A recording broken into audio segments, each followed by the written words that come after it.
Hello, everyone. Welcome again to our online virtual class.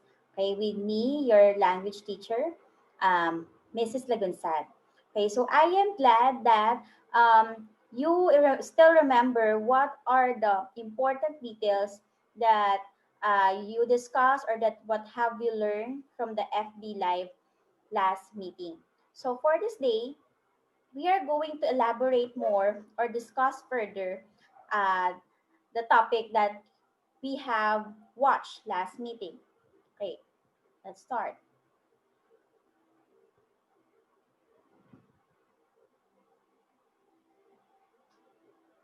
Okay, so lesson 4 is all about persuasive text. Okay, so at the end of this lesson, you should be able, I want you to be able to first is familiarize oneself in the terminologies used in a persuasive text. And then second, give appropriate communicative styles for various situations. Okay. So what is a persuasive text? Persuasive text, it is any text where the main purpose is to present a point of a view and seeks to persuade or encourage the readers. So like what are the words that we associate from the word persuasive, it is main purpose is to persuade or to convince. So you are writing because you want to convince your point of view. Okay, these are the terms or the terminologies that you should remember in writing a persuasive text. Okay, so first, opinion. Opinion means a judgment, a viewpoint, or a statement that is not conclusive. So it means that is your personal belief. That is opinion. For example, I believe that Valenzuela frontliners are the best in the world. Second, I feel that the virus will soon be eradicated. Number three, I believe that everyone is doing a great job. Okay. Now, second term is what we call the assertion.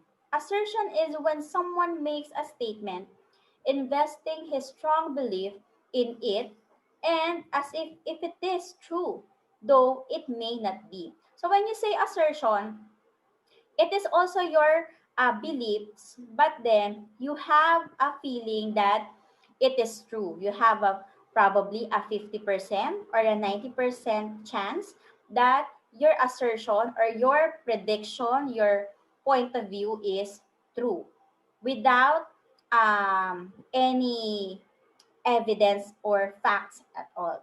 For example, if you don't finish the work weeks, I will hire another medical technologist.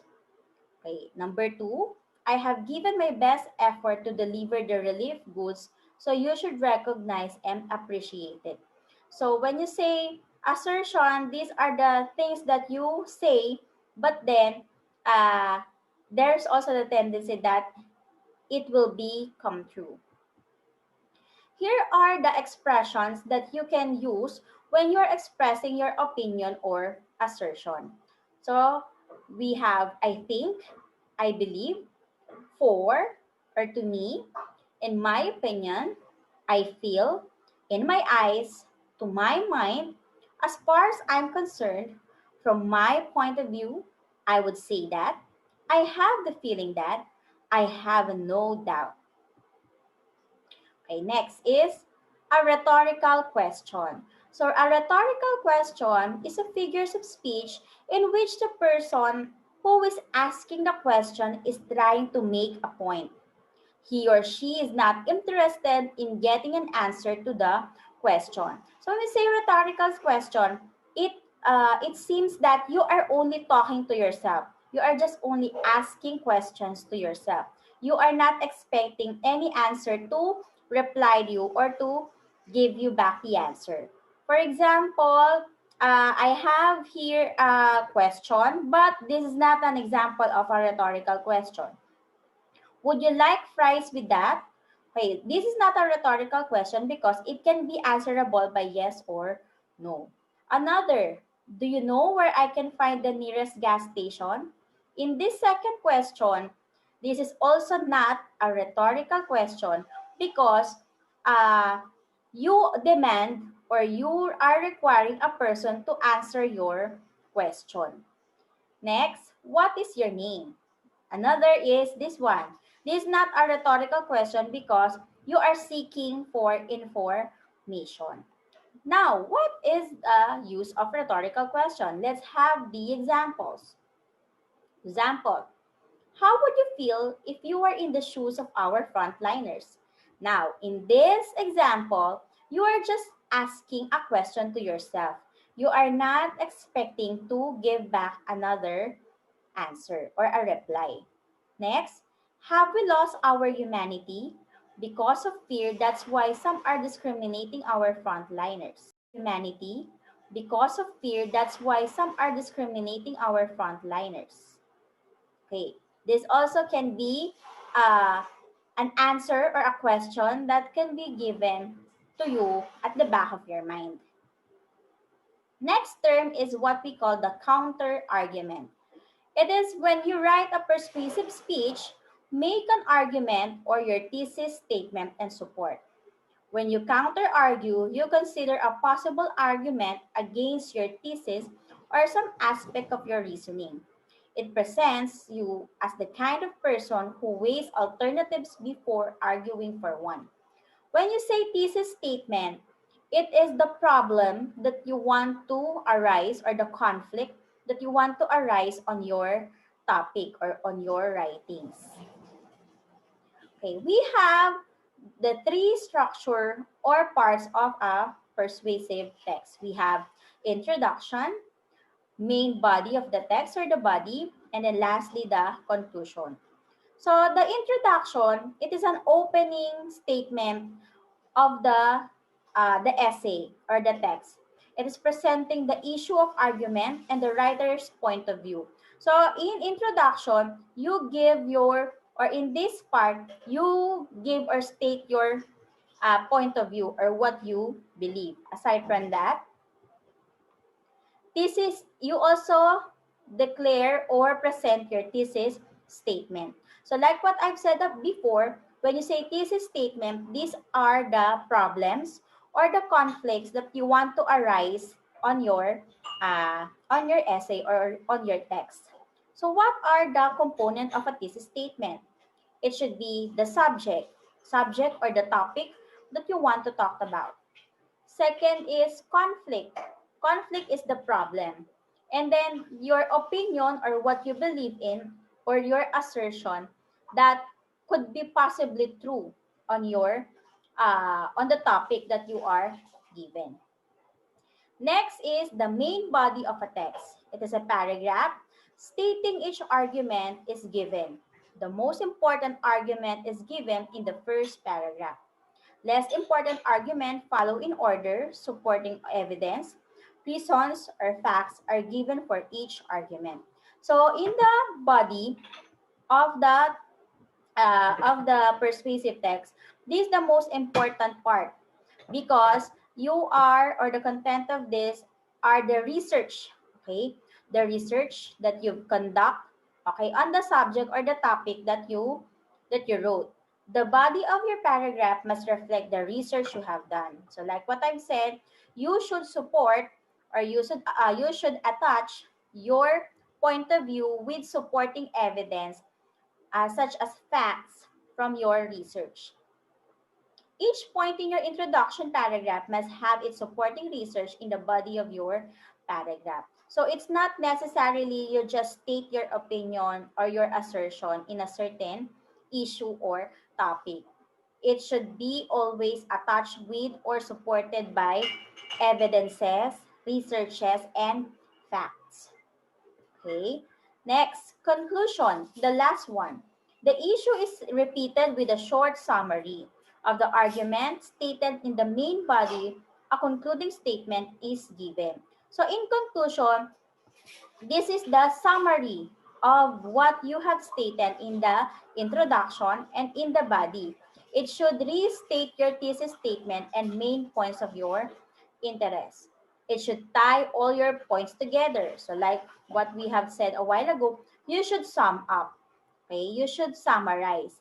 And it should convince the readers to agree with you. So for you to be able to convince the readers or your readers to agree with you, you should use or you should give some suggestion and also recommendation on the certain topic that you chosen. Okay. We also have the language features of a persuasive text. First is it is usually written in present tense. So when you are writing a persuasive text, make sure that you are using present tense. So how do you form present tense? It is by the use of the S form. For example, the frontliners in the hospital make sure that all the patients are safe. Okay. So we use present tense. The verb is make without S because our subject is frontliner. Okay, another. The doctor says that we should practice always wearing face mask and face shield all the time. Okay, so the verb that we use is says. Okay, nevertheless, consequently, therefore, meanwhile, and then next. These are some examples of logical connectors that you can use when you are writing a persuasive text. Okay, next. It uses emotive language or powerful verbs and strong adjectives. So, what are this emotive language?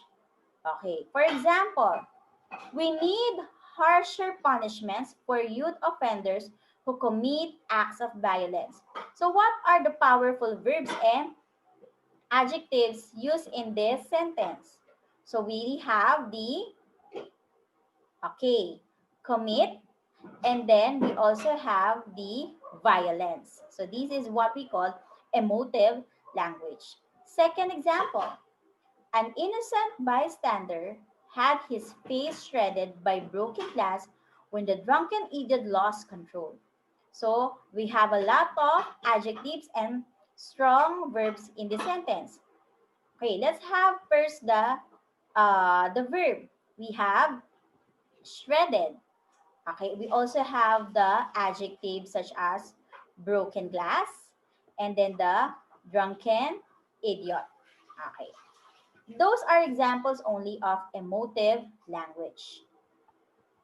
Next is it asks rhetorical questions. So as we go back to the terminologies that I presented to you a while ago, rhetorical questions are figurative words or figurative question that does not require an answer. Okay, next is it contains counter arguments from the other point of view. Counter arguments, when we say counter arguments, these are the opposing ideas that you want to connect or that you want to present on the topic. Okay. We have tips or there are tips in writing a persuasive text.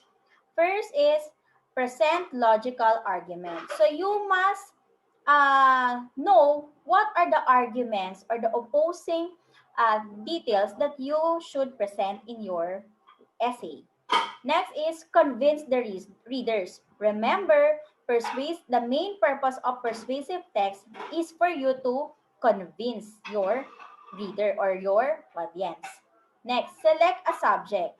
Okay. When you are selecting a subject, make sure that it is timely. Okay? It is timely and it is applicable, okay, to the readers and to your audience. Next, choose the argument that you want to defend. Okay. It can be also link or depend on that subject that you are going to choose. Next is understand the topic very well. So make sure that you have a lot of understanding from the topic that you chosen. gain knowledge about the subject. So, how you will gain knowledge or how you will gain information to the topic or subject that you chose by means of conducting research.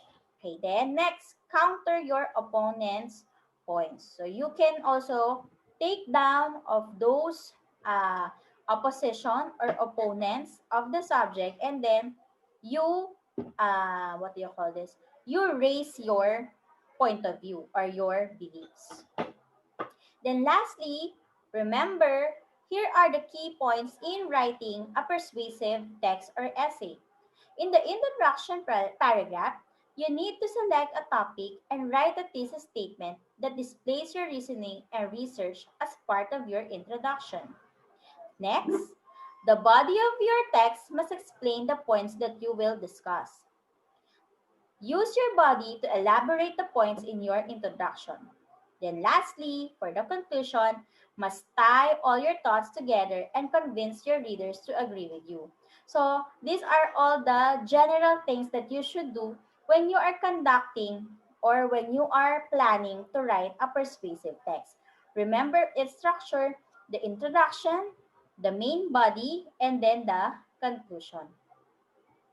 Okay. So for our question and answer time or portion, okay, I'm going to ask some question regarding the lesson, and then kindly drop your answer. You can type in your answer, or better if you're going to use your voice clip. Okay. So thank you for listening. Have a good day.